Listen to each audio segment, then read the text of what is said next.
დღევანდელი თემას რაც შეეხება, ასეთ საკითხზე ვისაუბრებთ, კარგად დაწყებული, კარგად უნდა დაასრულო. ალბათ გაგახსენდებათ ეს მუხლი, რომელსაც მოკლე ხანში წავიკითხავთ ბიბლიიდან, რომელზედაც გარკვეულწილად იქნება აგებული ეს ქადაგება, ეს სწავლება. აი ამ დილით, მეგობრებო, ვიხსენებდი ჩემს ქადაგებებს, სადაც თითქმის მიახლოებით იგივე საკითხები არის განხილული. თუ გახსოვთ ასეთი ქადაგება, უთხარი უარი პასიურობას. მაგალითად, როგორ გავიაროთ ღმერთისგან მოცემული ასპარეზი და უამრავი ქადაგება მახსენდება, სადაც იგივე პრობლემატიკაზე, იგივე თემატიკაზე და შემთხვევითი არ არის, მე ბევრჯერ მithქვამს, რომ მე ამას იმიტომ კი არ ვაკეთებ, რომ მავიწყდება, მე ამას შეგნებულად ვაკეთებ. ის საკითხები, რომელიც ძალიან მნიშვნელოვანია, რომელიც ძალიან აქტუალურია, გადახედეთ ეპისტოლეებს, ვირფასეო. რატომ არის ერთი და იგივე საკითხებზე ეპისტოლეებში გამახვილებული ყურადღება? რატომ წერდა პავლე მოციქული ეკლესიებს ერთი და იგივე რამეს? იმიტომ რომ ის საყოველთაო გამოწვევები, პრობლემები, რაც ჰქონდათ ქრისტიანებს, რაც ჰქონდათ ეკლესიებს, პავლე მოციქული სწორედ ამაზე ლაპარაკობდა, ის რაღაც მისტიურ რაღაც ახალ გამოცხადებებს არ ეძებდა. უფრო მეტსაც გეტყვით, ის ხშირად შეახსენებდა, ისე უნდა შეგახსენებთ. თქვენ უკვე იცით, თქვენ უკვე გითხარით, მაგრამ კიდევ შეგახსენებთ. აი ამ პრაქტიკას შეგნებულად მივყვებით, მეგობრებო, რომ საბოლოო ჯამში ესე ნელა აგურ, ლეპტა ჩვენში ეს ყველაფერი, მეგობრებო, როგორც ძლიერ ცოდნათ, როგორც კარგ გამოცხადებად და გამოცდილებად ჩამოყალიბდეს. თო ჩვენ ერთ დღეში არ ვსწავლობთ. არაფერი ერთ დღეში არ გვისწავლია. არაფერი. ჩვენ განათლება ერთ დღეში არ მიგვიღია. აი ვისაც განათლება გაქვთ მიღებული, გინდ ტექნიკური იყოს, მეგობრებო, გინდ უმაღლესი იყოს, გინდ სპეციალობა იყოს, თქვენ ერთ დღეში არ მიგიღიათ ეს. აი ის რაც ახლა განსაზღვრა მაგალითად განათლების სისტემამ, რომ ბაკალავრის ხარისხი რომ მიიღო 4 წელია საჭირო, მაგისტრატურა რომ დაამთავრო, დამატებით 2 წელია საჭირო. შეიძლება ვიღაცეები ძალიან დიდი ნიჭის და უნარების ფლობელები, აი ეს ექსტერნად რო ეძახიან, ვიცით ახლა სკოლებშიდაც კი არის რომ კლასებს ახტებიან, მაგრამ ასეთები ყველანი არ არიან, ესენი არიან იშვიათი გამონაკლისები, მეგობრებო, ისეთი რაღაცა, ისეთი განსაკუთრებული ნიჭებით დაჯილდოებული ადამიანები და ყველაფერს აქვს თავისი დრო. ამიტომ ჩვენ ერთ დღეში ამას არ ვაგროვებთ. ბევრი ადამიანი გულგატეხილია ეკლესიაში, ხშირად იცით რატომ? უჭირს რაღაცების დამახსოვრება და მე ხელს იღებს, მაინც ვერ მიმახსოვრებ. არ იქცევით სწორად, მეგობრებო, ეს ყველაფერი ჩვენში რჩება, ეს ყველაფერი არ მიფრინავს. ოღონდ თქვენ გააქვთ პასუხისმგებლობა, რომ გაუფრთხილდეთ ამ ყველაფერს, შემატოთ ამ ყველაფერს. გამოცდილება ასე არ იკარგება, გამოცდილება ყალიბდება ხშირად, თანმიმდევრულად განმეორებული რაღაც საქმით, ანუ ჩვევა ასე ყალიბდება, გამოცდილება ასე მოდის. მაგრამ ჩვენ უნდა შევმატოთ ამას. და საჭირო დროს, მეგობრებო, ღმერთის სიტყვის თანახმად. როცა ჩვენ ამ თაროებს ვავსებთ, საჭირო დროს სულიწმინდა ამ ყველაფერს გაგვახსენებს. აი ამას ამბობს ღმერთის სიტყვა, ამას მე არ ვამბობ. ხოლო რაც შეეხება ამ საკითხს, კარგად დაწყებული, კარგად უნდა დავასრულოთ, მეგობრებო, პირველ რიგში რაც მინდა ვთქვა, არის ის, რომ ქრისტიანული ცხოვრება, როგორც ბევრს მოგისმენიათ და ხშირად მოგისმენიათ, გრძელი ასპარეზია. დაწყებით კარგად დავიწყეთ. შეიძლება ახლა ვიღაცას კითხვა გაუშვეს, მოიცა რა, ხო არიან ადამიანები, ვინც კარგად არ დაიწყო. მე სხვა რამეს გეუნებით, დაწყებით, მეგობრებო, იმიტომ რომ როცა მოგწავიკითხავთ, მიხვდებით, რომ ღმერთი არის დამწყები ყველა კეთილი საქმის. ანუ დაწყებით ჩვენ კარგად დავიწყეთ. ჩვენ ღმერთმა დაგვიძახა, ჩვენ ღმერთმა მოგვიწოდა, მანინება ასე, მანისურვა ასე. გამორიცხეთ, მეგობრებო, სხვა რაღაცა ტექსტები, არასწორი აზროვნებები, ისწავლეთ ნელა მისი გამორიცხვა, რომ ეს მე ვიყავი კარგი და აბა რა და ეხლა ღმერთი ეძებს ასეთ ხალხს და დამიძახა, არა, ბიბლია ასე არ ლაპარაკობს, მეგობრებო. ჩვენი ხსნა ღმერთის მადლით არის მხოლოდ. ჩვენი დაძახება, მისი წყალობა არის მხოლოდ. ასე ინება უფალმა და მორჩა. გესმით, მე არ ვამბობ ამას, ბიბლია ამბობს ამას. ჩემს ლოცვებში როცა მადლიერებას ვიწყებ, ღმერთს ვეუნები, შენინები ასე უფალ. შენინებე და დამიძახე. შენინებე და გადამარჩინე. ასე რომ ხსნა მე მივიღე მადლით. ხსნა თქვენ მიიღეთ მადლით. მოწოდება ეს ღმერთის მადლია. ამიტომ ყველამ კარგად დავიწყეთ. მაგრამ ეს ქრისტიანული ცხოვრება, ქრისტიანული მსახურება მათ შორის მე შევეერთებ ხოლმე ამას, გრძელი ასპარეზია. რას ქვია გრძელი?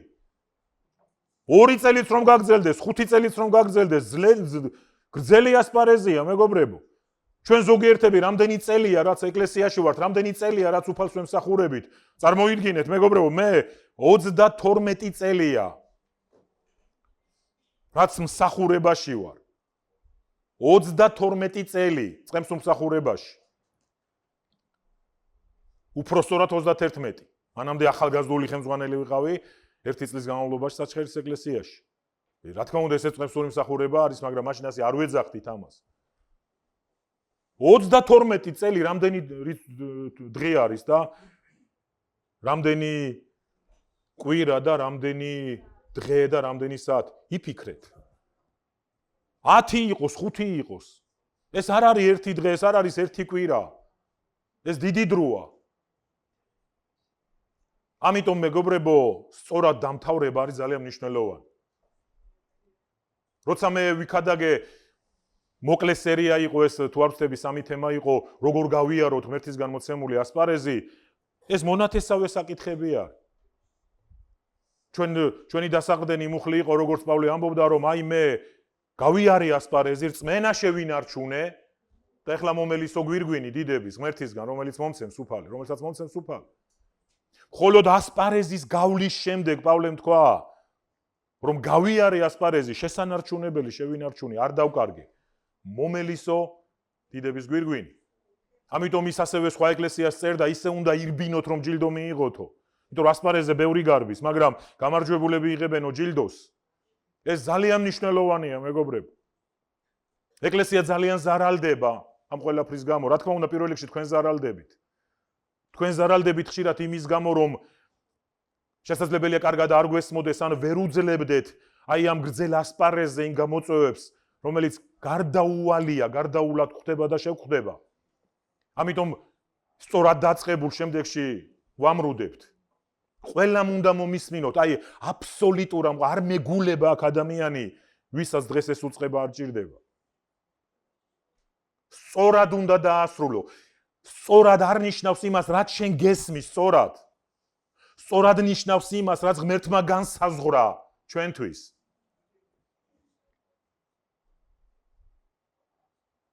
მე იმედი მაქვს, მეგობრებო, რომ დღეს აქ ადგილი ექნება გულწრფელ მონანიებასაც მათ შორის. მთელი გულით გეუბნებით ამას. მე იმედი მაქვს ამისა. იმიტომ რომ ჩვენ მონანიებას და ვილაპარაკებთ და რაღაც კლიშეებს დავანგრევთ იმისა, რომ ხშირად ადამიანები მონანიებას გულისხმობენ, მხოლოდ უღმერთო ადამიანების მონანიებას, მაგრამ ჩვენ დღეს ბიბლიიდან წაგიკითხავთ მონანიების მოწოდებას ქრისტიანი ხალხისადმი და უამრავს ბიბლიაში. ღმერთის შვილებისადმი.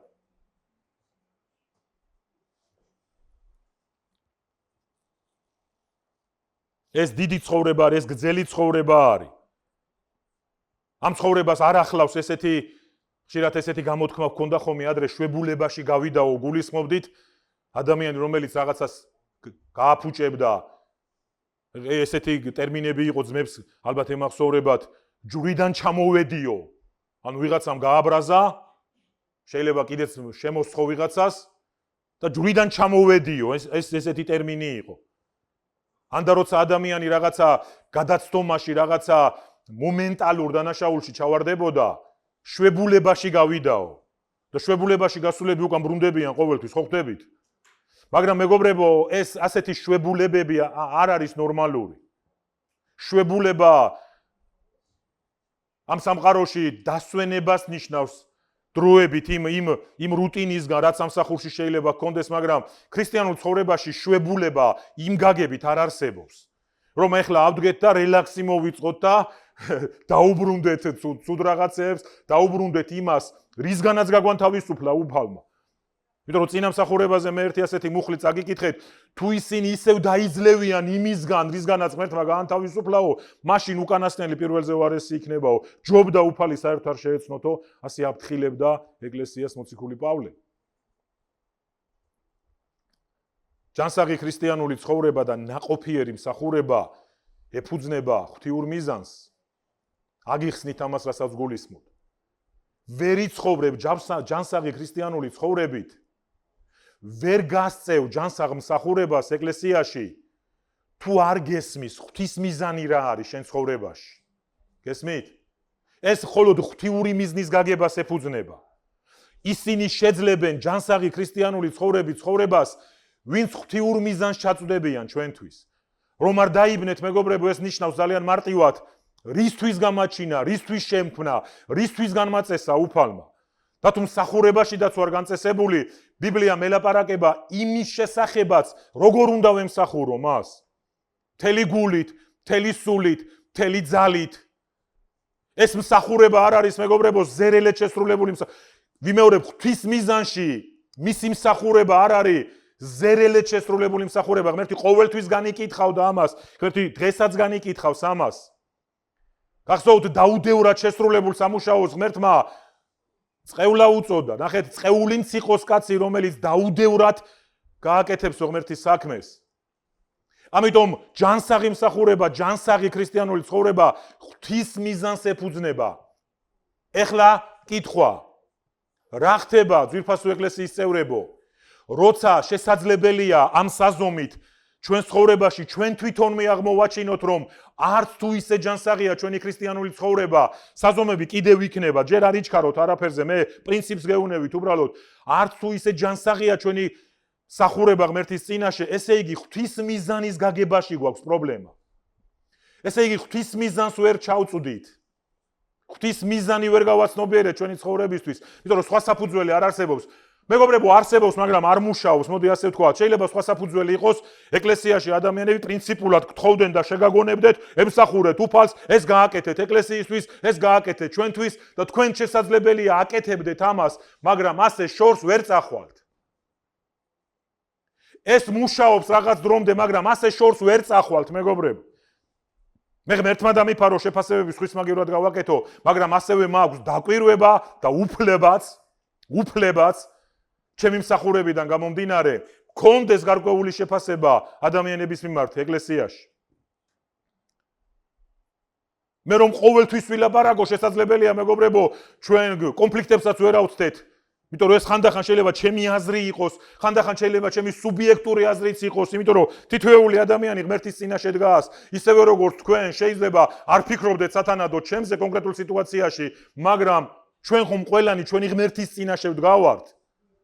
ღმერთს რომ შეგვეშალოს გან არ ძალუთ ჩვენი წამოყენება, ამიტომ დაჩქარებ დასკვნები არ უნდა გავაკეთოთ, არც მე არ უნდა გავაკეთო, ვცდილობ არ გავაკეთო ნაჩქარები დასკვნები იმ ადამიანების მიმართ შეიძლება რომლებიც იმ კონკრეტულ მომენტში აი ამ ღვთის მიზანს ვერ მიხვებიან.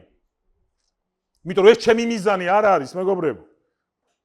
მაგრამ ძალიან ვიწროა ხაზი, რომ შეიძლება გაუცნობიერებელმა ქრისტიანმა, გამოუცდელმა ქრისტიანმა ვერც კი შენიშნოს ეს ზღვარი, ახლა ამას მწყემს იეუბნება, ეკლესია ავალებს თუ ღმერთი იეუბნება. ამ მორალურ სტანდარტებს ეკლესია უწესებს თუ ღმერთი არის ამ ყველაფრის დამწესებელი. იმ წითელ ხაზებს ეკლესია აწესებს ამ რაღაც წესებს, დავიღალე ამ წესებით, კაცო, ასაჭიროა ღმერთის სიყვარულია. ხანდახან ასე მარტივად გვინდა ხოლმე ყველაფრის გადავლა ძვირფასები. მაგრამ სინამდვილეში შეუძლებელია თუ ღვთის მიზანი არ არის გაგებული. ღმერთის მიზნის იგივე ნების გაგება და გამოცხადება ჩვენში წარმოშობს დარწმუნებულობას პირველ რიგში, დარწმუნებულობას მოყვება სულისკვეთება და შთაგონება. ჩვენ ამ სიტყვებს ძალიან ხშირად გამოვიყენებთ დღეს, განსაკუთრებით სულისკვეთებას. მეგობრებო, ნუ განმამარტიებთ, ახლა მაინც ვერ გეტყვით იმაზე უკეთესად. ნახეთ, სულისკვეთება ეს იგივე ენთუზიაზმი. ალბათ გასაგები იქნება. აი, რაღაცა ცეცხლი, შინაგანი ცეცხლი, რაღაცა мотиваცია ადამიანს, როცა აქვს სულისკვეთება, უნდა ეტყობოდეს, რომ აქვს სულისკვეთება. თუ დაკარგა სულისკვეთება, უნდა ეტყობა წესით, რომ დაკარგა სულისკვეთება. რა წარმოშობს ენთუზიაზმს, რომელიც სასიცოცხლოდ გვჭირდება ქრისტიანებს ამ გზაზე და მსახურების გზაზე? როგორც თქვით, რა წარმოშობს ღვთის მიზნის გაგება. ანუ როცა მე კარგად მასწავლეს, კარგად მოიტანეს ჩემთან, რა სურს უფალს, რა მიზანი აქვს, რა არის მისი ნება, რა არის მისი გეგმა ჩემს ცხოვრებაში, ეკლესიის ცხოვრებაში, პირველ რიგში ეს ჩემში დარწმუნებულობას წარმოშობს. კარგად დაუკვირდით ამას, ის რაშიდაც დარწმუნებულები არა ვართ, იმაში მყარიც არა ვართ, ძვირფასებო, გესმით? მე თუ ახლა დარწმუნებული არა ვარ, რომ ღმერთმა მომიწოდა, ყველა სირთულის წინაშე ადვილად გავწყდები, მოწყვლადი ვიქნები. შენ თუ დარწმუნებული არა ხარ, რომ ოჯახი რომელიც გააქვს, ღმერთმა მოგცა და ღმერთს არ სურს მისი დაშლა, ვერ გადაიხდი დიდფას ამ ოჯახის შესანარჩუნებლად. ამიტომ ინგრევა ოჯახები, თქვენ გონიათ მეგობრებო, ოჯახები რომლებიც ინგრევა, ყველანი ცუდები და ესეთი ბოროტები და უბედურები არიან? არა. ეს დარწმუნებულობა არ არის. ის არის ნეტაო, მართლა ის არის? ეს ადამიანი ღმერთმა მომცა? ხო და თუ არა და მაშინ სხვას ვიპოვი, შეცდომა იყო ჩემი ცხოვრების შეცდომა. გახსოვთ როგორ ისმის ხოლმე ეს ყველაფერი? ეს ჩემი ცხოვრების შეცდომა იყო, ამიტომ მოვძებნი იმას, რომელიც არ იქნება ჩემი შეცდომა. გავა 2 წელი და ისიც შეცდომა აღმოჩნდა. ხვდებით, როცა ღვთის მიზნით არ ხდება, ქრისტიანებო. ჩვენ თვითონ გვეპარება ეჭვი. შეიძლება ეს ეჭვი ბევრთან მოსულა, ქრისტიანებთანაც კი მოსულა. მე გამიწევია ქრისტიანული წყვილებისთვის გავსი ტიპის კონსულტაცია. როცა ერთ მხარეს თუნდაც ეჭვი ეპარება, ეს ღმერთისგან იყო? ეს ღმერთს უნდოდა ასეთი ქორწინება, რომ ამ ქორწინებაში შევსულიყავი? ჩვენი სულისკვეთება სხვებს შთააგონებს, იცით? ჩვენ შეიძლება ლაპარაკითაც გამოგვდიოდეს შთაგონება, კარგ ლიდერებს წესით ესეც უნდა გქონდეთ. იმიტომ რომ როცა ადამიანი სხვას მიუძღვის, თუნდაც ორი იყოს, მას შთაგონება უნდა შეეძლოს ვიღაცის. მშობლებო, ჩვენ შვილების შთაგონება უნდა შევძლოთ. მაგრამ თუ არა გვაქვს ეს ენთუზიაზმი, თუ ეს ცეცხლი არ გვაქვს, თუ ეს სულისკვეთება არ გვაქვს, ვერ შთავაგონებთ ვერავის. ერთი რაღაცა მინდა ვთქვა ცოტა იუმორით. ხშირად მესმის ხოლმე ჩემს მიმართ ესეთი კრიტიკა, რომ რას ყვირისო, კაცო, მართი ლაპარაკოსო და მე არ ვფიქრობ ძვირფასებო და არ მიმაჩნია, რომ ხმამაღლა რო ვამბობ, ცხებულებას ნიშნავს ეს, არა. ეს უბრალოდ ჩემი ემოციაა. ვეთანხმები ზოგს, რომ ვინც ახლა ცოტა ისეთი მოწყნარო ტიპი არის, რომ ეხლა თბილისში კონფერენცია გქონდა და იქაც უთქვავს ვიღაცას, რომ რას ჩხუბობს, ვერ გავიგებ. მაგრამ ასე მკვეთრად დანახულიც არ მესმის, თუ სიმართლე გაინტერესებს. ამის ჩემო მეუღლებაც მითხრა, მე თომას ეუნეო და მიკროფონს დაუწიე ხოლმე. მე ვფიქრობ, რომ თომამ უნდა დაუწიოს ხოლმე მიკროფონს, ალბათ, როცა ემოციურად ხმას აუწევ. იმიტომ რომ ხმამაღლა ნათქვამი, ემოციურად ნათქვამი არ ნიშნავს აპრიორი ჭეშმარიტების ნათქვამს, მაგრამ ისიც არ მესმის ძვირფასებო, როცა ადამიანებს და სხვათა შორის როცა ჩვენ განვისწავლებოდით გომელეტიკაში, ჩვენ გვასწავლიდან რომ საჭირო დროს მგრძნობელობა ჭირდება და უნდა იყოს აღჭურვილი ორატორი, მქადაგებელი, საჭირო ემოცია გამოიყენოს. იმიტომ რომ მონოტორულობა ხშირ შემთხვევაში პროცესს კლავს. ჩემო ძვირფასებო. მე რო ახლა მთელი საათი აქ ვიდგე, თქვენ აქ ნახევარის ხალხი ხრინვას დაიწყე. ეს ერთგვარი ხელოვნება არის ჰომილეტიკაში, ქადაგების ხელოვნებაში. ეს ერთგვარი ხელოვნება არის, რომ ხანდახან ქადაგებელმა დაინახოს ეს გრძნობა კონდეს, რომ სად გაზარდოს ტემპი, თუნდაც იმის გამო, რომ შესაძლებელი ადამიანებს უკვე თვალები დაებინდოთ. მაგრამ ეს სულისკვეთება, ლიდერებო, ძვირფასო მსახურებო, ყველას გეუბნებით ამას. სულისკვეთება უნდა გამოშჭიოდეს. ასე ნუ გააკეთებთ, სულისკვეთება, მაქვს სულისკვეთება. არა, ეს შინაგანი, ამაზე ვილაპარაკებთ, ეს შინაგანიდან მოდის, იმ დარწმუნებულობიდან მოდის. ღვთის მიზანი რო გაქვს გაცნობიერებული, ეს გიბიძგებს შენი ხელიდან ყველაფერი გამოვიდეს აღმატებულად, თორემ ხო ხედავთ მეგობრებო, ეკლესიაში შეიძლება წესით თუ გულგატეხილობა უნდა იყოს, მე უნდა ვიყო ნომერ პირველი, ვისაც გული უნდა უთხრდებოდეს, პირდაპირ გეუბნებით. იცით რატომ? მე რომელიც ვლაპარაკობ მუდმივად მაღალ სტანდარტზე და რატო ვლაპარაკობ? იმიტომ რომ მე ავიკვიატე ხალხო და აღარ მინდა ახლა უკან დახევა, აკვიატებული კაცი ვარ და უკან როგორ გადავიხევ ახლა. არა, ღვთის მიზანი მესმის. როგორი უნდა იყოს ეკლესია? როგორ უნდა ემსახურებოდნენ ადამიანები? როგორი უნდა იყვნენ მსახურების ხელმძღვანელები? ამაზე შეთანხმებაც კი გაგვაჩნია. ამაზე ამინიც კი ბევრჯერ გვაქვს ნათქვამი. მაგრამ დღეს ერთია ვლაპარაკობთ და რამდენიმე წუთის შემდეგ ყველაფერი სხვანაირად ხდება და ეს გრძელდება რაც მსახური ვარ მის შემდეგ მე იმას კი არ ვამბობ რომ არაფერი არ კეთება არა ხვდები თუ სადმე გულგასატეხია ყველას გაქვს გულგასატეხი შეიძლება ერთ წუთში რომ შენი შვილი თაფთოვანებული ხარ მეორე წუთში შეიძლება იმედგაცრუებული იყო ეს ჩვეულებრივი ცხოვრების ნაწილია შეიძლება ერთ წუთში რომ შენი მეუღლით აღფთოვანებული ხარ შეიძლება 1 საათის შემდეგ გულგატეხილი იყო მისგან ამიტომ ძნელია შეინარჩუნო ენთუზიაზმი თუ ეს დაჯერებულობა არ არის ძნელია შეინარჩუნო ეს სულისკვეთება და მე შთაგონებას ვეღარავისას ვეღარ ახერხებ როცა სულისკვეთება იკარგება მთელი ეს ქადაგება ამისთვის არის აი პირდაპირ გეუნევით დაკარგული სულისკვეთება ნიშნავს რაღაც ნელთბილობის მსგავს მდგომარეობას და ყველა იმ ბიბლიურ ადგილს მოგიყვან დღეს ეკლესიაში თუნდაც რაც ნელთბილობაზე ლაპარაკობს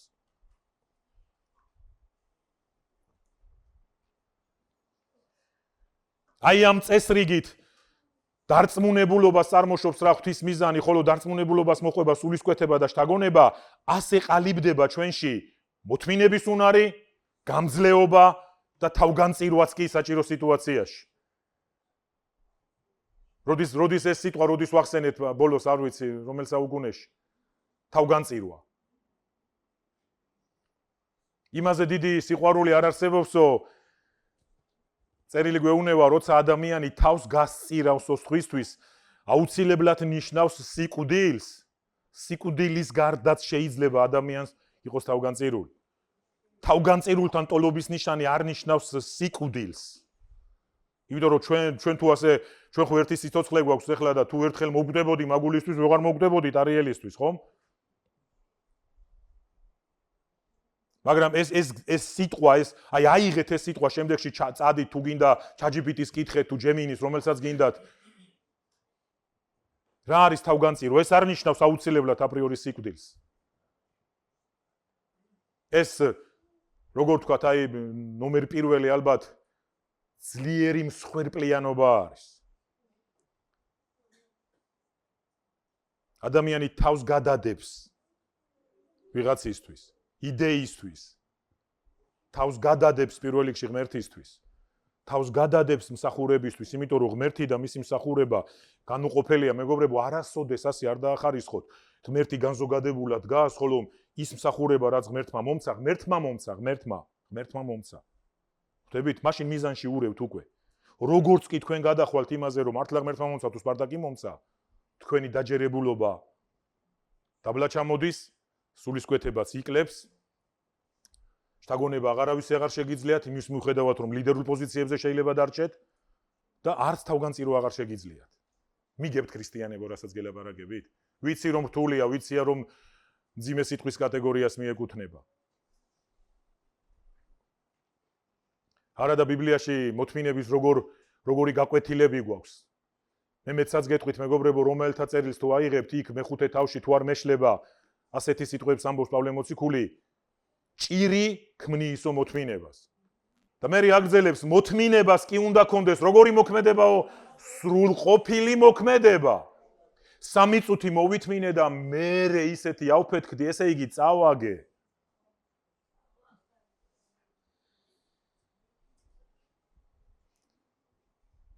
როცა ამას ვისმენთ ხოლმე რომ ღმერთი გვიგზავნის განსაცდელებს კი ვამბობთ ხოლმე რო არ დავეთანხმოთ როგორ ბიბლიაში წერია ვამბობთ მაგრამ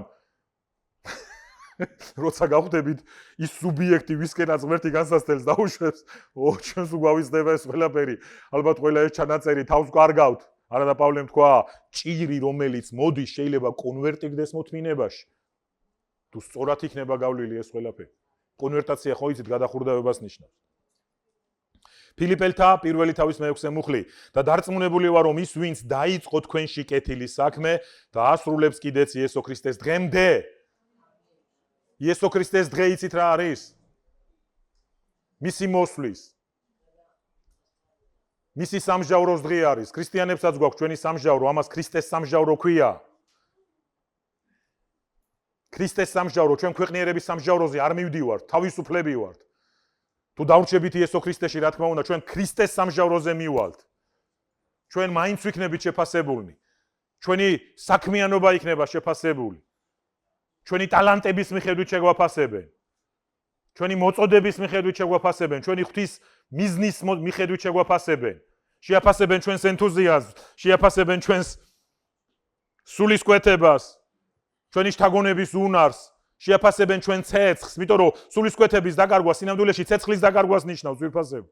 ეს შინაგანი мотиваცია არის. შეაფასებენ ჩვენს მოთმინებას, შეაფასებენ ჩვენს გამძლეობას. რა ვქნა ღმერთო? ვერ გაუძელი. ხშირად ჩვენი სულიერი ცხოვრების ხარისხი არ არის იმის შესაბამისი, რა გარემოებებშიდაც გვიწევს გავლა.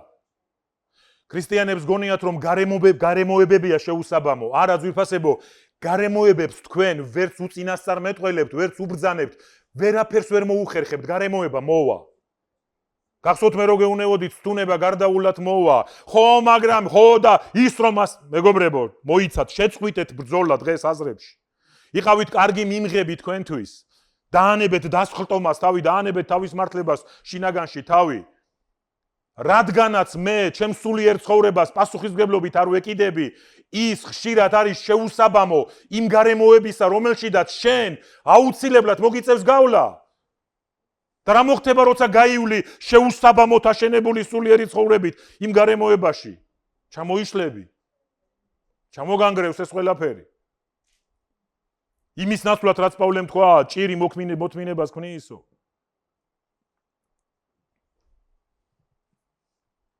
და შესაბამისად ვკარგავთ სულისკვეთებას და ვიწყებთ წუწუნს და უკმაყოფილებას.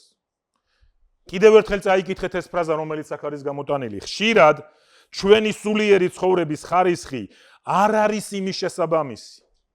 ჩვენ ამიტომ მოგიწოდებთ, მეგობრებო, გაზარდოთ თქვენი სულიერი ცხოვრების ხარისხი. შენ იმ წუთში ვერ მოემზადები ამისთვის. ყველა ის დაუდევრობა, ყველა ის წაუკითხავი, ყველა ის ულოცველი. არ ვიცი, რა გინდა გძველმოდური მეძახეთ, გინ რაც გინდათ. ყველა ის რაღაცასთან თამაში, წათამაშება, კოკამ რომ წყალი მოიტანა, ერთ დღეს აღარ მოიტანს წყალს. ყველა ის იგნორი, ყველა ის უგულებელყოფა ღვთის გაფრთხილებისა, ღვთის შეგონებისა, ღვთის სიტყვისა. გარდაისახება იმათ, რომ ჩვენ არასათანადო სულიერ მდგომარეობაში გადავეყრებით გარემოებებს. ასე ხდება დღეს, ჩვენ უკვე ამაში გავდივართ, მეგობრებო, ეს მომავალი კი არ არის. მე გეხმარებით ახლა თვალები აახილოთ იმაზე, რომ რატომ ხდება, რატომ ვარ სულ შარში? ამიტომ, ხვდებით? ამიტომ. შენ ბედისწერად, ალბათ ასე უნდა ყოფილიყო, მოიცათ ხალხო, დაანებეთ თქვენს ადამიანურ ფილოსოფიებს თავი. მე სხვა რამეს დაგანახებთ ღმერთის სიტყვიდან, რა უნდა ყოფილიყო და რა არ უნდა ყოფილიყო. იმის მიუხედავად, რომ სირთულეები ჩვენი ცხოვრების ნაწილად არის დანახული ბიბლიაში, ღმერთმა ჩვენ მის წინაშე ნგრევა კი არ აღვიქვა, ამ ყველაფერში გაძლიერება აღვიქვა. ამ ყველაფერში ცეცხლში გამოსვლის შემდეგ სულიერი წინსვლა და სულიერი წარმატება აღვიქვა. ღვთის გეგმაში ასე მუშაობს, ღვთის მიზანში ასე მუშაობს ეს ყველაფერი. ასე რომ თავის მართლება იმაზე, რომ ეს ასე უნდა მომხდარიყო, ის რო არ ყოფილიყო, მე უკეთესად ვიქნებოდი, შეწყვიტეთ, გთხოვთ, სათანადო სიტუაციაში, სათანადო სულიერი ხარისხით არ იყავი შესული.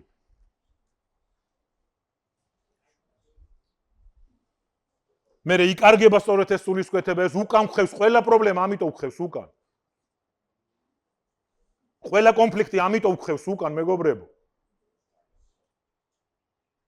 ყველა გულში შეშობილი წყენა ამიტომ ხევს უკან, არ არსებობს სანით ეს ქრისტიანებო. და როგორ ვილაპარაკო ახლა ესე ჩემო ძვირფასოდებო და ძვებო. სანით ეს. ამ გათელილ ბილიკებზე ნუღარ წახვალთ, იბრძოლეთ. აგრესიულად იბრძოლეთ. საკუთარ თავს გამოუცხადეთ ბრძოლა, რომ გული დაიცვა წყენისგან. არა თვალთმაქცობა. არა, არაფერი.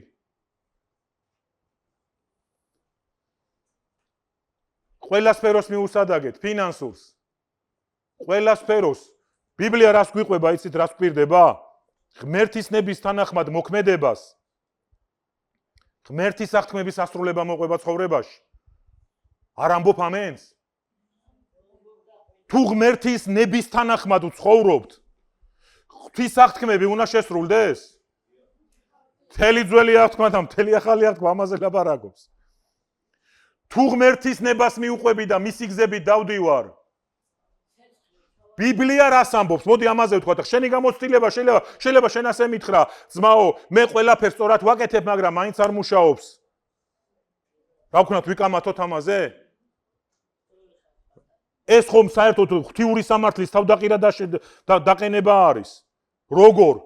ყველაფერი სწორად გავაკეთე, ყველაფერი კარგად გავაკეთე და მაინც არანაირი შედეგი არ ჩანს. ბიბლია გვპირდება, რომ თუ ღმერთის თანახმად ვიმოქმედებთ, ღვთისაღთქმების აღსრულებას ვიხილავ ჩვენს ცხოვრებაში. მეგობრებო, რატო გავმცევთ მხოლოდ სპარტაკი ამბობს და ისა ახლა ტარიელი გამოვიდა კაცო და შეგაწუხებს ეს კაცი. ამისთვის გავცემთ? რატომ ვემსახურებით, ზოგიერთები რატომ ხარჯავთ თქვენს დროს, ენერგიას, ოფლს რატომ ღვრით? იმიტომ რომ სპარტაკი თქვა ასე? თუ თქვენ ამ ყველაფრის გამო მეგობრებო არანაირ საზღაურს არ უყურებთ, შეცდომა გაქვთ დაშვებული.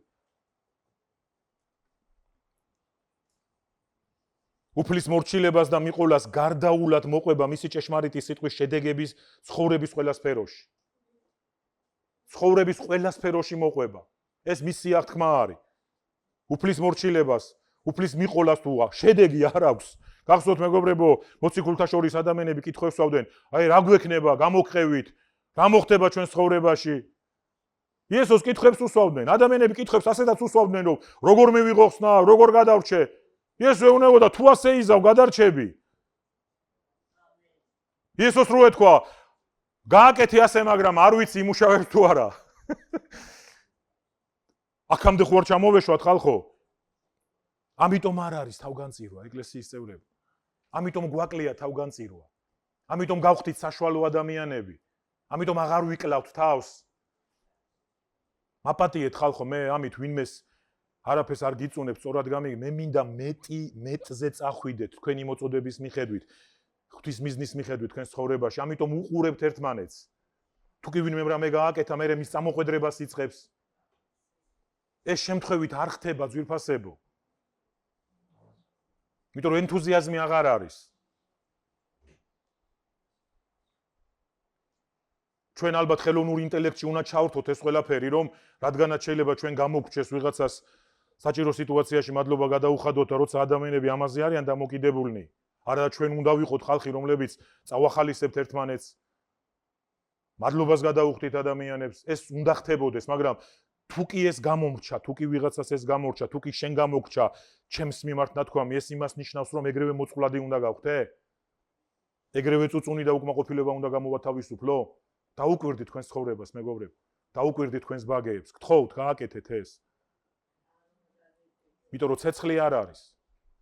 იქ სადაც ცეცხლი არის, ადამიანები ამ ყველაფერს არ უყურებენ. ის მარტოც რომ დარჩეს, გააგრძელებს ამ ყველაფერში მოქმედებას. ელიას გადაწვის მომენტი სწორედ აქედან წამოვიდა, რთულია. ნახეთ, ელია ამბობდა, მარტო ვარ ერთი კაცი. მთელი ქვეყანა ჩაძირულია საკუთარ თავის ცხოვრებაში, მთელი ქვეყანა ჩაძირულია, ოჯახებს აქცევენ ყურადღებას, ყველაფერსა მე ერთი ვარ გიჟივით, აკლემის ქურქი მაცვია, აკლემის ბეწვი მასვია, კალიებს ჭამ.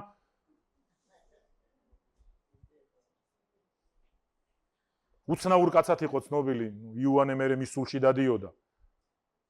და ერთხელ მივიდა ღმერთის წინაშე და უთხრა, ასე ცხოვრება აღარ შემეძლია უფალ. და საოცრება იცით რა არის, მეგობრებო, ღმერთმა წაიყვანა. არ ვიცი ახლა თქვენ აქ მარცხს ხედავთ, მოგებას ხედავთ, მარცხი რომ ყოფილიყო ჩვენი გაგებით, ღმერთი ზეცაში კი არ წაიყვანდა, ცეცხლოვანი ეტლი ჯოჯოხეთში უკრავდა თავს. მაგრამ ფაქტია, რომ ღმერთმა ჩაანაცვლა ახალი ადამიანით, რომელსაც ორმაგიცხებულება მისცა. ნახეთ, ღმერთი როგორი მაქსიმალისტია. ღმერთმა ასე კი არ უთხრა, რა მოხდა კაცო, შენ რაც აკეთი ახლა, კი ბევრი რამეა გასაკეთებელი, მაგრამ რაც შენ აკეთე, დავხუჭავ თვალებს ყველაფერზე. არა, ღმერთმა თქვა, წამოდი ელია და გამოვაგზავნი ახალს, ცეცხლით სავსეს, სულისკვეთებით სავსეს, რომელიც იმ შენს გასაკეთებელს ორმაგიცხებულებაში გააკეთებს. ასე რომ ვინც ფიქრობს, რომ შეუცვლელია, არა ძვირფასებო, ღვთის წყალობით ხართ თქვენ. ზოგიერთ მწყემსებს ეგონათ, რომ შეუცვლელები იყვნენ. ამან განაპირობა მათი იმ დონეზე მოდუნება, რომ მათ გეგმებში ეს საერთოდ არ შედიოდა, ცოდვებში ჩავარდნილიყვნენ მსახურება დაეკარგათ. მერე იბრძვიან ამ მსახურებისთვის, ებჭიდებიან, ებღაუჭებიან. ისე უნდათ, რომ სახე იყვნენ, ისე უნდათ, რომ პირველები იყვნენ. აღარ გამოდის. აუცილებელი არ არის მორალურ გაუგებრობაში გადაეშვა, არ არის აუცილებელი. და მარტო მწყემსებზეც ნუ გადაიტანს, მეგობრებო, გადაიტანთ. თითოეულმა იფიქრეთ. თითოეულმა იფიქრეთ ამას. მეორე კორინთელთა 1:20 რადგან ღვთის ყველა აღთქმა მასში არის ხო და მისი თითქმის ჩვენს მიერ ამინ. ღვთის სადიდებლად. პავლემ თქვა, ყველა ღმერთის აღთქმა არის ხო. ღმერთი ამბობს ხოს ყოველთვის ყველა მის აღთქმაზე. მათე 6:33 თქვენ კი უწინარეს ყოვლისა ღმერთის სამეფო და მისი სიმართლე ეძიეთ, ხოლო ყოველივე შეგემატებათ. რამდენჯერ მაქვს მარტო მე ალბათ ეს მუხლი, ავიცი, ქადაგება არ ყოფილა რაც ეს მუხლი არ არის, ხო? და დღეს რატომ არის? დღეს სამეფოზე კი არ ვლაპარაკობ. ნახეთ რა თქვა იესომ. ხალხი ზრუნავდა, ხალხი საზრუნავ ვის გამო აგებდა ამ ბრძოლას? რა ვჭამოთ, რა ვსვათ, რა ჩავიცვათ? იესომ უთხრა, ღვთის სამეფო დააყენე პირველ ადგილზე. იესომ თქვა. სპარტაკის არ უთქვავს, გოჩას არ უთქვავს. იესომ თქვა, ღვთის სამეფო დააყენე, აპრაქტიკე და იბრძოლე, რომ სულ პირველ ადგილზე იყოს ღვთის სამეფო და შეგემატება. ნახეთ მისი აღთქმა, რომელზეც ეხან გელაპარაკებოდი. ზოგს გონია კარგავს, როცა ღვთისთვის დროს ხარჯავს. მეგობრებო, ეს არის სწორედ იმ დაუჯერებლობის, ანუ არადარწმუნებულობის შედეგი. ვინ გაძლებდა მსახურებაში? და ისიც გახსოვდეთ, მეგობრებო, რომ თქვენი დროის უმცირეს ნაწილს ხარჯავთ, ეს ნორმალურია. იმიტომ რომ როცა ღმერთი ქმნიდაო, 6 დღე იმუშაო, მე-7 ღმერთის იყოსო. ღმერთმა ასე დაადგინა, ხალხო, ხომ სასწაულია. ღმერთს არ უთქვია 7 დღე, 6 დღე მე მსახურე, 1 დღე იქნებ გამოკვებო შენი თავი, თუ არა თუ მოკვდები ჩემთან წამოხვალ. მარც მაგაზე იდარდო. ღმერთს არ უთქვავს ეს. ეს წესრიგიც კი არ მოგწონს. ჩვენი დროის მე-7-დის დათმობაც კი არ გვინდა, ძვირფასებო. ჩვენი დროის მე-10-დის მიცემაც არ გვინდა. ჩვენი ღმერთისაგან მოცემული კურთხევის მე-10-დის გაღებაც არ გვინდა, ხვდებით? იმიტომ რომ ვივიწყებთ, ვინ არის წყარო სინამდვილეში. და გადავდივართ რაღაც სულელურ თეოლოგიურ დავებში, ძველ აღთქმა ლაპარაკობდა თუ ახალი აღთქმა ლაპარაკობდა. როგორ წუხს ღმერთის გული დარწმუნებული ვარ, როცა ადამიანები იმის ნაცვლად, რომელმას აკეთებდნენ, იწყებენ ღვთის სიტყვიდან იწყებენ, გახსოვთ იესომ რო უთხრა, ღვთის სიტყვაში ეძებ ჩემს წინააღმდეგ მოწმობასო და თელი ღვთის სიტყვა ჩემზე ლაპარაკობსო.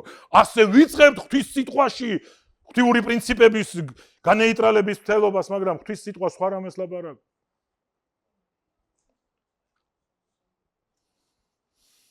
ეს მუხლი მათესახარების 6:33 კარგად იცის ყველამ, მაგრამ ეკლესიაში ბევრია სულისკვეთების გარეშე. მაინც ბევრი ვექვემდებარებით, რა ვქნა, ჩემს საქმეს ასე ჭირდება საზრუნავი. უნდა მოსინჯოთ ღვთის სამეფო დააყენოთ პირველ ადგილზე.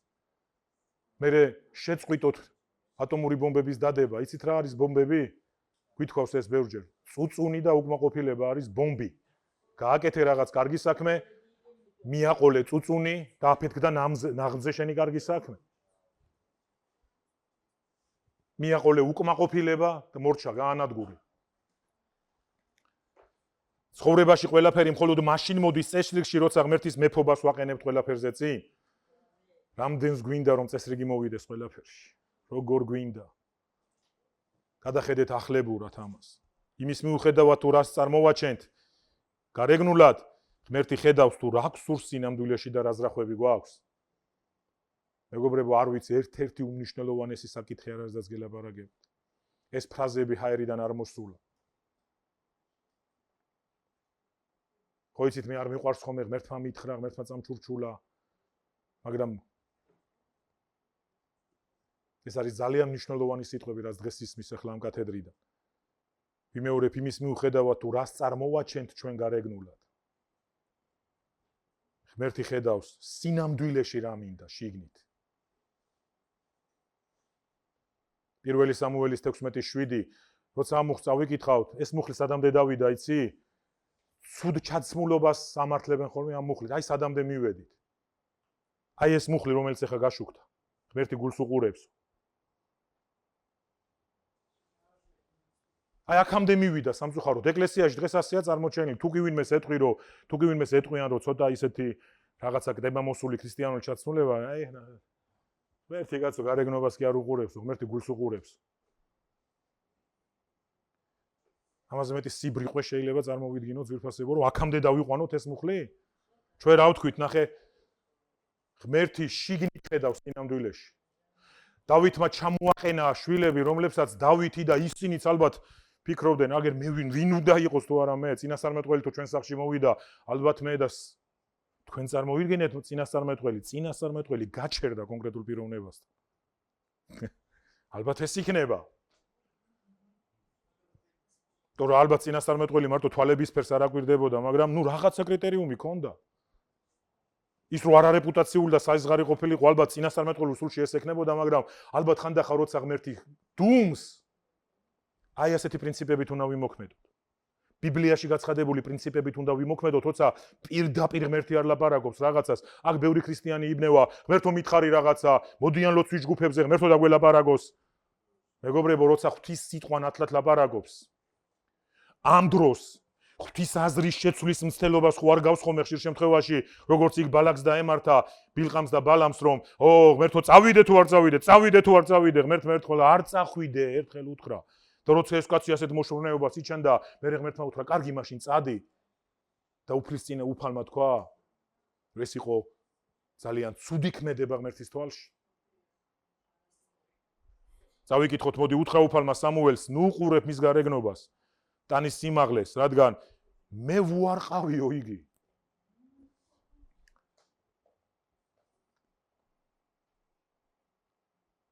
რადგან უფალი ისი არ ხედავს როგორც კაცი მხოლოდ გარეგნობას ხედავს, ხოლო უფალი გულს უყურებს. აიღეთ ახლა ეს მუხლი და შეუსაბამეთი მსისულელეს რაზე დავთქვით?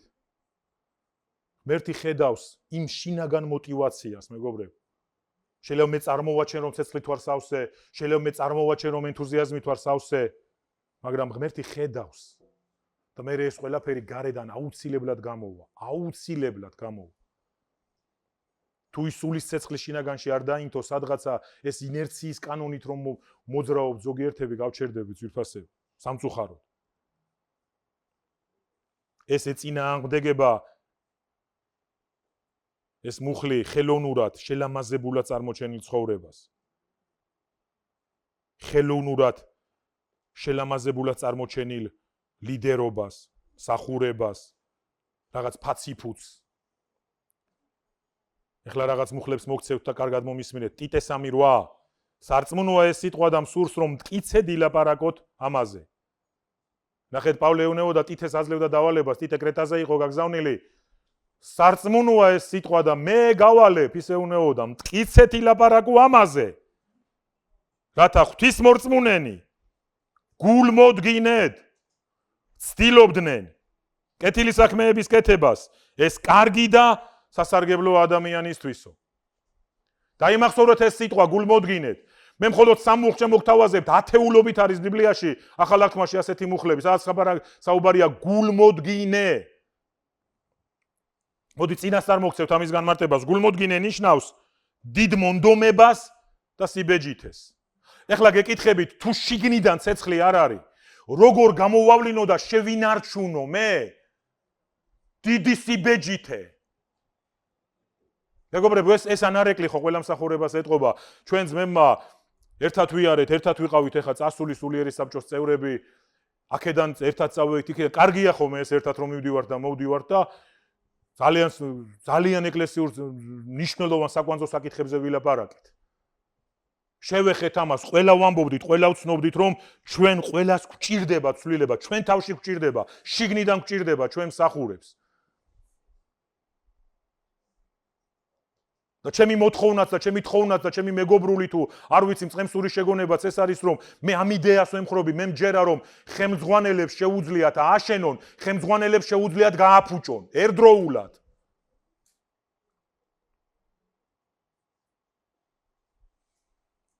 ხიზკია იყო ერთ-ერთი საუკეთესო მეფე, თუ ბიბლიას გადაშლით. ხიზკია იყო ერთ-ერთი საუკეთესო მეფე, ერთი შეცდომა დაუშვა თავის ცხოვრების რაღაც განმავლობაში და ყველაფერი გააფუჭა. ლიდერ შეუძლია ააშენოს, ლიდერ შეუძლია გააფუჭოს. ლიდერი შეიძლება იყოს აქტიური, მაგრამ ლიდერი ასევე შეიძლება იყოს პასიური. რატომ? იმიტომ რომ თუ ეს ცეცხლი შიგნიდან არ მოდის სწორედ მიზნის გაცნობიერებით ეს ერთჯერადი აქტი კი არ არის 20 წლის წინ უკან რო გავიგე. მე ამაშიდაც უნდა ვიზრდებოდე. ჩვენ ამიტომ ვეძახით ადამიანებს კონფერენციებზე, ლიდერულზე, როგორც ცდილობს ზოგი ოღონ თავი აარიდოს ამას. სახლის ჯგუფზე ვერ მოვალ. სად იწვრთნებით? თქვენ გონიათ მე მოვიგონე? სად იწვრთნებით? სად ილესებით? სად ახდენთ კომპენსირებას? სად აკეთებთ მიძღვნას? სად ეზიარებით ღვთის სიტყვას? სად ურთიერთობთ მორწმუნე ადამიანებთან? სად? და ჩვენ ვლაპარაკობთ კვირაში ერთხელ 1 საათის განმავლობაში განხორციელებულ რაღაცაზე. თქვენ გონიათ გავჩერდებით? არასოდეს ვიფასებ. არასოდეს თუ აქ გავჩერდით ჩვენ ღვთის მიზანს გადაუხვევთ. თუ აქ შევწყვიტეთ ჩვენ ღმერთის მიზანს ვერ მივხვებით.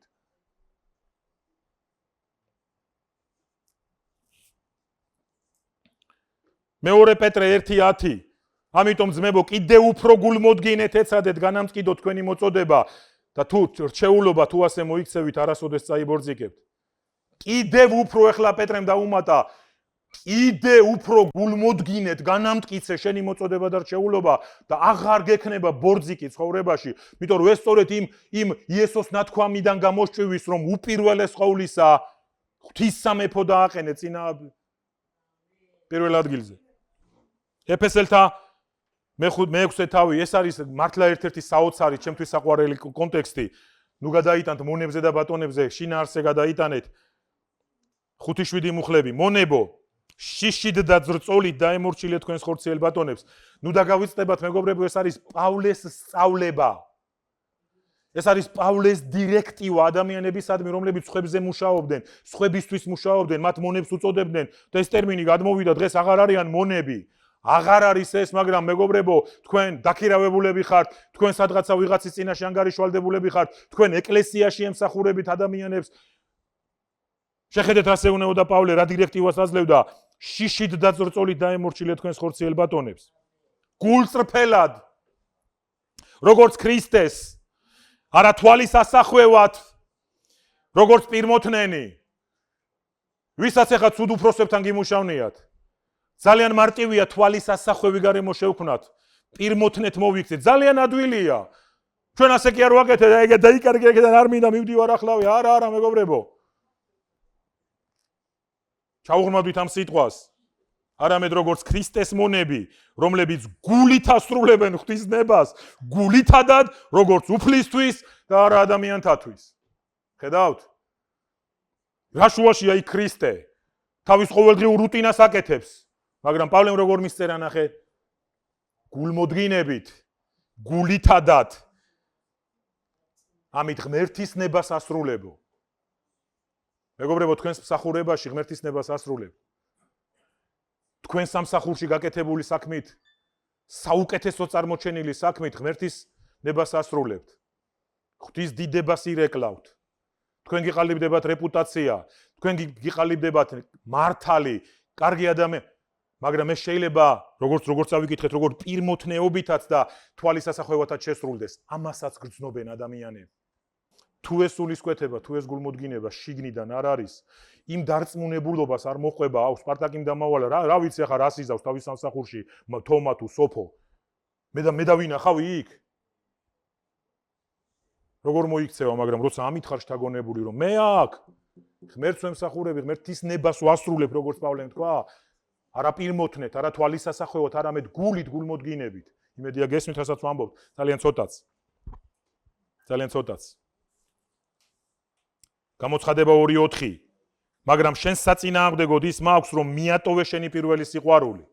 გახსოვთ ეს მუხლის აწერია, რომელ კონტექსტში? ეფესოს ეკლესიას წერს სულიწმინდა.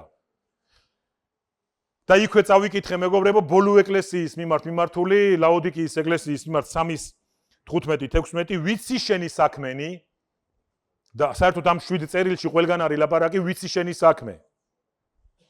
საიდან იცის ღმერთმა? მოენეები ყავდა ეკლესიაში, ისინი ენებს უტანდნენ ხოლმე. არც ცივი ხარ, არც ხელი, ონეტავ ან ცივი იყო, ან ცხელი, მაგრამ რა კინელ თბილი ხარ, არც ცივი და არც ხელი, ამიტომ ამოგანთხევ ჩემი პირიდან. ეს არის ძლიერი გაფრთხილება ყოველი ეპოქის ეკლესიისთვის, რომ არ დაუკარგოთ სულისკვეთება და გულმოდგინება. შეხედეთ 2 მუხლი. შენს საწინააღმდეგოდ ის მაქვს რომ მიატოვე შენი პირველი სიყვარული. ძალიან მოკლედ უნდა გითხრათ მეგობრებო. ამ ყველაფრის შესახებ და გეტყვით პირველ პუნქტში, რომელსაც ახლა შემოგთავაზებთ ქადაგების ბოლო დასკვნით ნაწილში. სამ გზას შემოგთავაზებთ, როგორ დავიბრუნოთ სულისკვეთება. და პირველი ეს არის. დაუბრუნდი პირველ სიყვარულს. მუხლში წავიკითხეთ, რომ შენ საწინააღმდეგოდ ის მაქვს, რომ მიატოვე შენი პირველი სიყვარული. ბიბლიის მკვლევარები ასე განმარტავენ, არსებობს მეგობრებო კლასიკური განმარტება, არსებობს როგორ გითხრათ, აი, რამდენიმე ტიპის განმარტები, მაგრამ ყველანი თანხმდებიან, რომ აქ ლაპარაკი არ არის უფლის გზის მიტოვებას.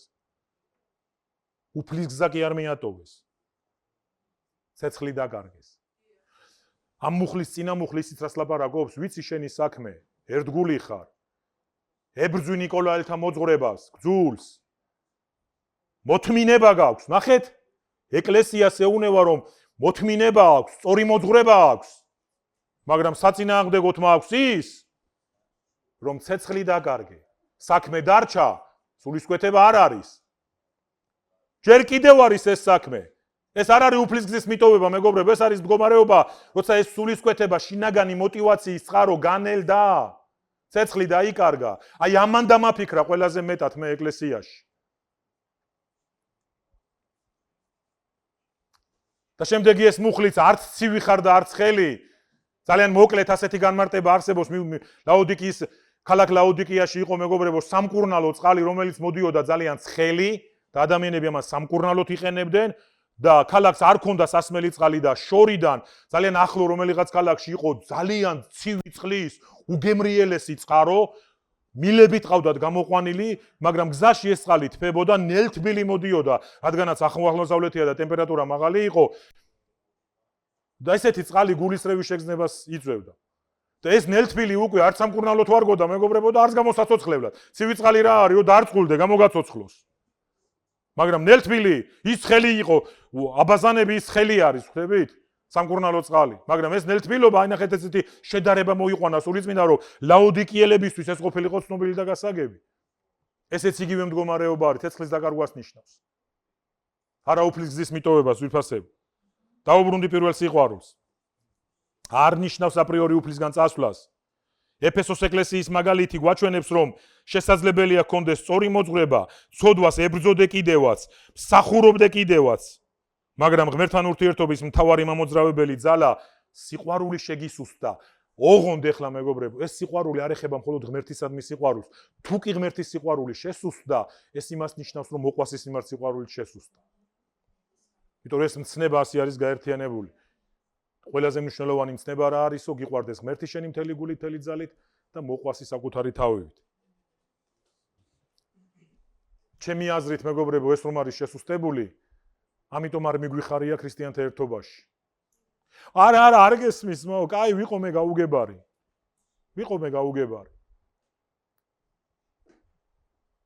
მე ჩემ გულს ვამოწმებ ხოლმე. მიზი დავს, მინდა? კი არ მინდა, მაგრამ მაინც მოვდივარ. ეს სწორი შეფასება არის? მაშინ როგორ ვქნით ილუზიას, მეგობრებო, წამოდი ეკლესიაში. არა, ზოგი იმდენად ასე ესმის, რომ აქ რა უნდა ახალის მოყვანას, ამას არ აკეთებს პრინციპულად. აქ ახალს როგორ მოვიყვან, როგორ გავაფუჭებ ახალს.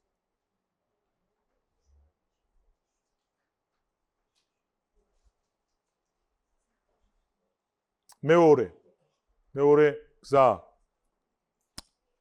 მონანიება. მოინანიე. რატომ მონანიება? უბრუნდებით ისევ მეორე თავს, მეხუთე მუხლი. ამიტომ გაიხსენე სად დაეცი, მოინანიე და აკეთე პირვანდელი საქმეები.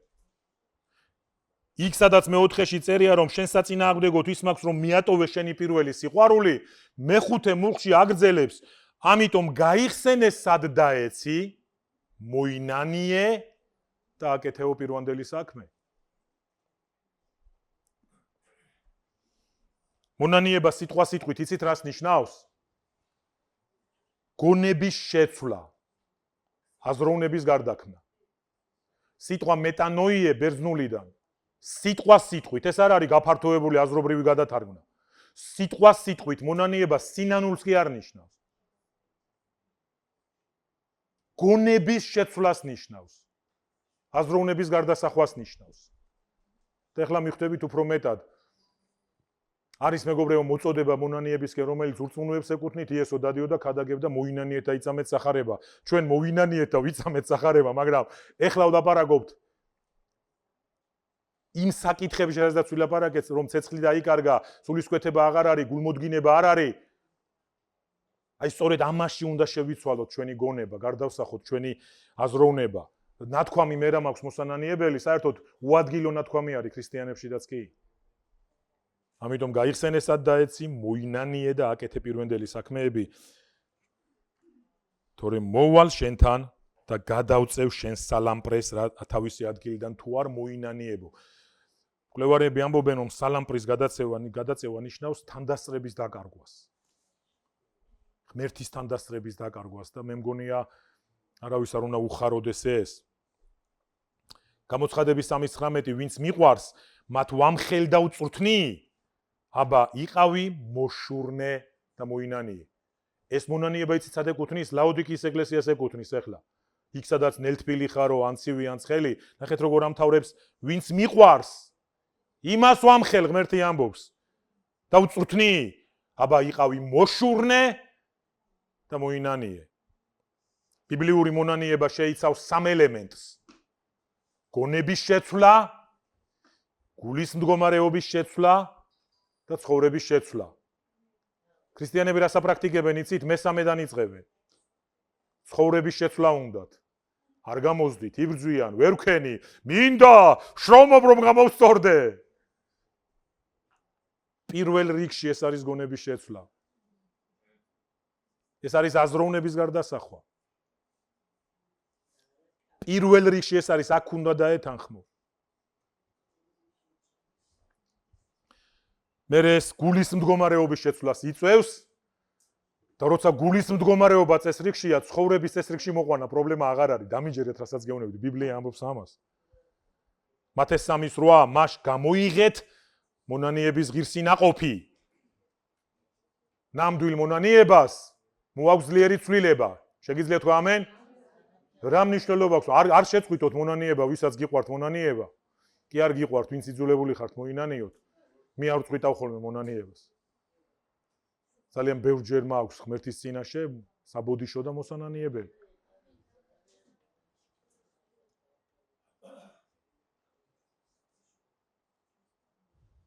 მაგრამ ეხლა წარმოიდგინეთ, აი დავაზარალე რებეკა და წავედი ღმერთს უთხარი, ღმერთო, მაპატიე დავაზარალე ეს ადამიანი. პრაქტიკულად როგორ არის? რა აჯობებს კიდევ უფრო მეტად? დაზარალებულიც მოვინახულო, ხო ასეა? ხო მარტივია. ეს გვიჭირს. ღმერთის წინაშე ყველა სწრაფია.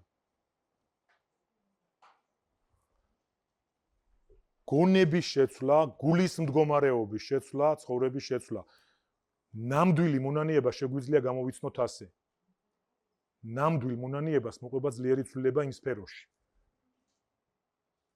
მაგრამ ეს რაღაცა მხოლოდ სინანულის დონეზე და ის პირმოთნე მონანიება რას ნიშნავს? იცით, ცხოვრება ისევ ისეთი გრძელდება. ისევ ისე კეთდება. ხედავთ განსხვავებას რაშია ქრისტიანებო? გთხოვთ გაითვალისწინეთ ეს. მონანიება ცხოვრებას ცვლის. იესომ თქვა, ღირსი ნაყოფი მონანიებისო. მას არ უთქვავს მხოლოდ მოინანიეთ, მან თქვა, ღირსი ნაყოფი წარმოშვით მონანიებისო და მესამე და ბოლო. დაუბრუნდი პირვანდელ საქმეებს. ეს იქეწერა, რომელიც ეხან წავიკითხე. მოინანიე და დაუბრუნდი პირვანდელ საქმეებს. დაიწყე მოქმედება. და ისევ აივსების სულისკვეთებით. რამდენიმე განცხადება არის, კარგი განცხადება, მეგობრებო და ამით დავამთავრებთ. თუ მე ეკლესიაში მიყვარს ჩემი ადგილი და მსახურება, არ აქვს მნიშვნელობა პოზიციას. არ აქვს მნიშვნელობა პოზიციას. მაშინ შევეცდები საუკეთესოდ შევასრულო ჩემი საქმე, ხოლო უფალი ყოველთვის დაინახავს ამას და მისთვის მოსაწონი იქნება. და ამას კურთხევა აუცილებლად მოყვება. როცა მე მიყვარს ჩემი მსახურება, შევეცდები საუკეთესოდ გავაკეთო ის. ყოველი ეკლესიის წევრს აქვს ყოველდღიური გამოწვევა. იცხოვრებს თუ არა სულისკვეთებით და შთაგონებით. ყოველ დღე, მეგობრებო, არა კვირას. თუმცა კვირასაც იღლებიან ადამიანები, კვირას ვიღლებით, აი 1 საათი, 2 საათი მოვალთ რაღაც, აღარ ვარგივართ, განადგურებული ვართ. განავინმეს დაღლა პატივსაცემი არ არის, განავინმეს შრომა აღსანიშნი არ არის, მეგობრებო, მაგრამ ეს დღე, ეს გამოწვევა ყოველდღიურია. ყოველ დღე თუ საჭირო იქნება, ვიცხოვრებ თუ არა სულისკვეთები, ღმერთის და მუყვასისთვის სარგებლის მოსატანად. გესმით, მეგობრებო? თუ მუდმივად ცუდი განწყობა გაქვს და უგულოდ აკეთებ, რასაც აკეთებ, მაშინ თლად კარგი მაგალითი ვერ იქნები სხვისთვის. ეს დიდი პრობლემა არის. ცუდი განწყობა. არასათანადო განწყობა. პავლეს რო ეთქვა, რომ მონახარ და შესაბამისად იყავი მოჯღუნული, პავლემ აბსოლუტურად სხვა რამე უთხრა. არაპირ მოთნეთ. არა თვალის ასახვევად. გულმოდგინეთ აკეთე შენი საქმე. ალბათ ვიღაცა იტყოდა რა არა ადეკვატური კაცია პავლე. მაგრამ პავლე შედეგებზე ამახვილებდა ყურადღებას. ის რაც შედეგს მოუტანდა ამ მონებს. ასე რომ მუდმივად ცუდი განწყობა თუ გვაქვს, უგულოდ თუ ვაკეთებ, რასაც ვაკეთებ, კარგი მაგალითი ვერ იქნები სხვისთვის, მაგრამ თუ მუდმივად სიხარულით და ენთუზიაზმით ახსილი, გულითადად აკეთებ ყველაფერს, მაშინ ირგვლივ მყოფებსაც შთააგონებთ იცოდე. ასე ხდება შთაგონება ეკლესიის შიგნით. ბევრი ცხოვრობს ისე რომ არაფერს მნიშვნელოვანს არ აკეთებს სამწუხაროდ. არსაით არ მოძრაობს, გარდა სახლი ეკლესია. მინდა ერთი სპერჟენის ცნობილი ციტატა წაგიკითხოთ, ჩარლზ სპერჟენი. ქრისტიანები ამბობენ, რაც შემიძლია გავაკეთებ. ამას ხომ წარმარტებიც ამბობენ, ადამიანმა ვისი ცხოვრებაც იესო ქრისტესთან არის დაკავშირებული, შეუძლებელი უნდა შეძლოს. ქრისტიანები ასე ამბობენ, რაც შემიძლია ვაკეთებ. იცით, ეს ყველაზე ხშირად ეკლესიაში არის ნათქვა. ათასობით ჯერზე მომისმენია, მე რაც შემიძლია ვაკეთებ. მაგრამ სპერჟენი თვლიდა, რომ თუ კი შენი ცხოვრება იესო ქრისტესთან არის დაკავშირებული, თუ შენში ღმერთის სული ცხოვრობს, შეუძლებელი უნდა ვაკეთო. მაგრამ თუ არ არის სულისკვეთება, ყოველთვის ვიქნებით ისე როგორც თქვი, ცუდი განწყობით, უკმაყოფილო და არანაირი ენთუზიაზმი. საჭიროა მთელი გულით დავიწყოთ მსახურება, მთელი გულით ვცეთ უფალს თაყვანი, მთელი გულით ვილოცოთ, მთელი გულით ვიკითხოთ ბიბლია, მთელი გულით ვიქონიოთ ურთიერთობა ეკლესიის ხალხთან. და ბოლო, ჩვენ უნდა გვწამდეს, რომ უფალმა წინ მეტი მოგვიმზადა, ვიდრე იყო. ოღონდ ერთი პირობა, სარასავით ნუ ჩაიცინებ გულში ეხლა. ღმერთი მოვიდა სარასთან და ეუბნება, 25 წელი ელოდენ კაცო, არ ჩანდა სიკეთე. თუმცა რწმენაში იდგნენ, მაგრამ ხანდახან წუწუნი წამოსდებოდათ. ხანდახან უკმაყოფილება გამოსდიოდათ. და მოვიდა ღმერთი. ეუბნება, გაის ამ დროს. მანამდე ასეთი დრო არ დათქმულა. მაგრამ ასე კი არ უთხრა, ხვალ, ამას ხო გაგიჟდებოდა, ხვალ როგორ მეყოლება კაცო. მან უთხრა, გაის ამ დროს. ანუ ნახეთ, იმ მომენტიდან ორი თვე კიდევ ბრძოლის ექნებოდა, სანამ არ მიხვდებოდა რომ დაფეხმძიმდა. ღმერთმა კიდევ ორი თვე თავის ტკივილი გაუჩინა, რომ ორი თვე, ის ორი თვე იქნებოდა 60 დღე, ისევ ბრძოლის, აბა რა მითხრა, აბა სად არის, თორემ როგორც კი ის იგრძნობდა, მიხვდებოდა რომ ფეხმძიმეთ იყო, всё, თითქოს ბავშვი დაბადებულია. აღსრულდა. მაგრამ სარას რა დაემართა, ფარდის უკან იყო, საჭმელს უმზადებდა. ამ სამ კაცს, რომლებიც ბიბლიის მკვლევარები ამბობენ, რომ მამაძე და სულიწმინდა იყვნენო. და როცა ეს უთხრა ერთმა მათგანმა, რომ გაისამ დრო შვილი გეყოლება კალთაში, სარამ გაიცინაო. ამ კაცს არ დაუნახია, არც ბიბლია არ ლაპარაკობს, გადაიხარხარა, დაიძახა და გაიგონა, არა. ღმერთმა დაინახა, რომ მან გაიცინა ამაზე და უთხრა, რატომ გაიცინა შენმა ცოლმა? შეწუხდას არა, არ გამიცინია და ის იყო დაჟინებული, არა, შენ გაიცინე ფარდის მიღმა. ნუ გაიცინებ ამაზე, რასაც ახლა გეუბნებ გულში. რა იქნება გასე ხალხო, ბევრი ეგეთიც გვინახავს, გეუბნებით რა. მე ამას ჩემ დაცინვად კი არ ვიღებ. ასიკეთე იქნება ახლა მაგისგან. შენ მართლა ფიქრობ ახლა ეგრე, აი, კაი რა, ცოტა ფანატიკურში გადადიხარ, მე მგონია. შენ გულში ნუ გაიცინებ. შენს ბედის წერას ეხება. ამიტომ როგორც თქვი, მთელი გულით ემსახურე, მთელი გულით ეცით აყვანე, მთელი გულით ილოცე, მთელი გულით იკითხე, მთელი გულით გაეცი, მთელი გულით იქონიე ურთიერთობა ქრისტიანებთან. ასე შეძლებ კარგად დაასრულო დაწყებული. სხვანაირად აი ამ გძელ ასპარეზზე მეგობრებო, გარდაუვალია. ან არ დაიღალო, ან ცეცხლი არ დაკარგო, ან გულმოდგინება არ დაკარგო და მე რა რჩება იცი, მსახურებაშიდაც ვარ, რაღაცასაც კიდევ ფაციფუცობ, მაგრამ თავარი წყარო დავკარგი. და ღმერთმა საქმე კი არ დაკარგა, მაგრამ ასე უთხრა, კარგია რომ ამას აკეთებ, მაგრამ შენ საწინააღმდეგოდ მაქვს რომ პირველი სიყვარული გაგინელდა. ამიტომ მოინანიე, დაბრუნდი სადაც დაეცი და აკეთე პირვანდელი საქმეო. დიდება იესოს